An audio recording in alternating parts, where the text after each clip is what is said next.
Title. I know what I'm about to be reacting to. Two, not only it's not gonna be one, it's gonna be two horror stories animated. Enough talking. Let's get right to it. Addict. It's been over a year since I locked myself in the corner of my room every day and haven't smelled people's breath. But I didn't know that this game addiction would turn me into a hero. That day, I was defeating bosses in the dungeon yet again.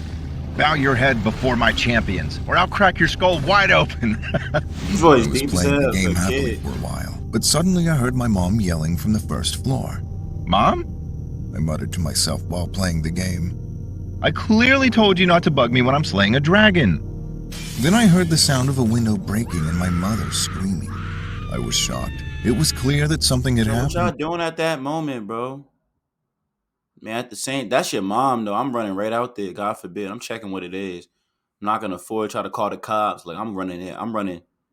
I'm running straight to the scene. I went to the stairs and looked down on the first floor to see a masked man holding a knife and tying my mom's hands.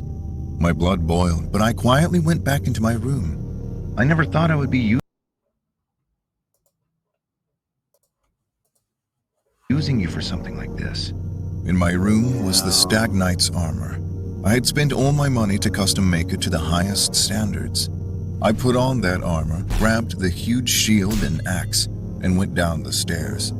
As I pounded down the stairs in my heavy armor, the robber looked at me, and I could see his pupils shaking under his mask. You're done. I ran over and hit the robber on top of his head with the axe, and he fell down screaming. He trembled as if he was surprised I could do such a thing.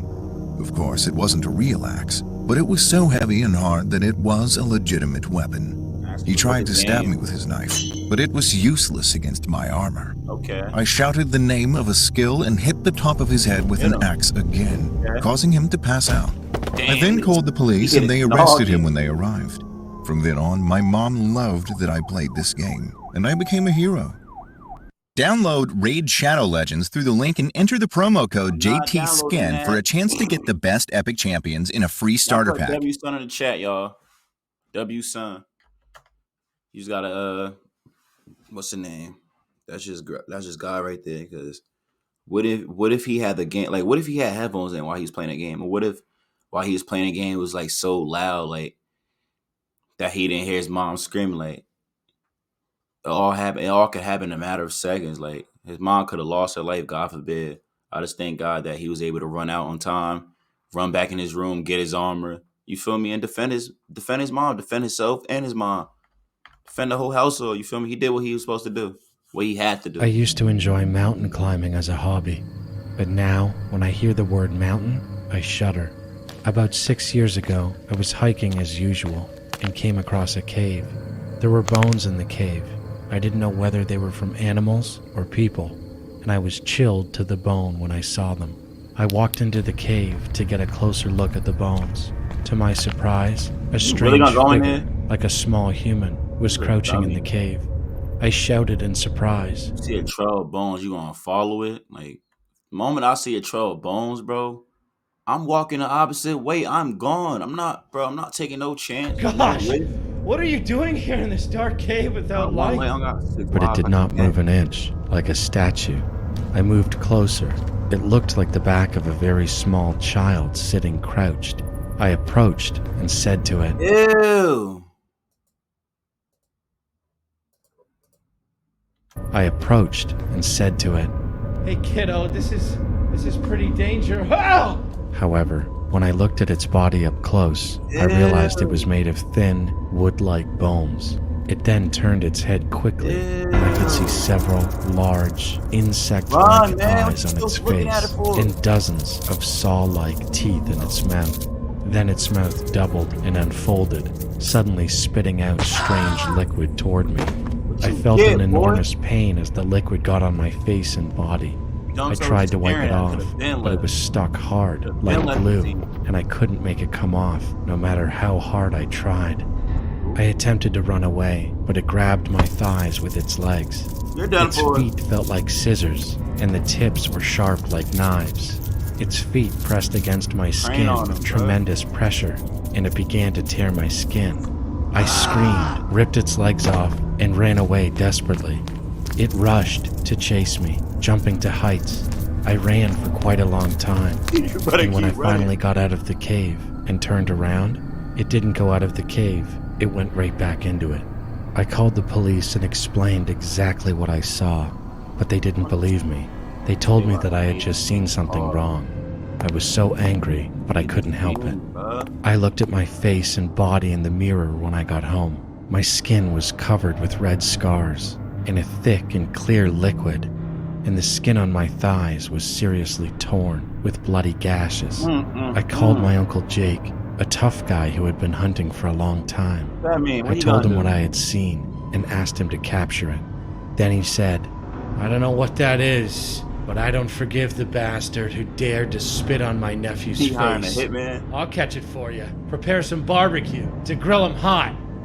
I met my Uncle Jake a few days later, and we went into the mountains together. I tried to find the cave again, trying to remember the location of the cave where I had seen it. We searched for a long time and finally found the cave. We slowly crept up to the cave and noticed the same thing was just on the inside. It was just sitting there, in the cave, crouching back. It was the same thing that I had seen before. I yelled at Jake, and he slowly approached, pointing a gun at it. Then it suddenly jumped and started spitting the strange liquid at us. Jake clutched his face, screaming in pain, and dropped the gun. It then jumped toward Jake, grabbing his arm, and started biting him. Jake's tremendous screams shook the cave, and I could hear the bones snapped in his arms. Shook the cave, and I could hear the bones snapped in his arms. When I saw it, my body stiffened with fear, and I couldn't move my legs. Jake's arm was torn wide open and bleeding, with his blood pouring out, and I thought he would die. I ran over, picked up the gun, aimed it precisely, and pulled the trigger. But it pounced on me even after being shot. Run! I shot it again and again. Then it jumped up and down to run away and fell to the ground. I immediately called the police, and they arrived after a while. They were shocked when they saw its body and took it to the station. After that, all I heard from them was that doctors were investigating the mysterious creature's body, and I haven't heard anything since. Jake was transferred to the hospital and had to undergo surgery due to severe damage to the tendons and ligaments in one of his arms. The doctor said he would have died if he hadn't accidentally severed his artery. Jake said it felt like someone cut his flesh with steel scissors when it bit his arm. After that, Jake no longer goes hunting and always tries to avoid talking about the moment we had in the cave, and I could see his whole body shivering every time I brought up the story. Poor Jake. You'll get through it. Alright guys, make sure you guys like, comment, subscribe, and share the video. I said this multiple times. Share the video, you feel me?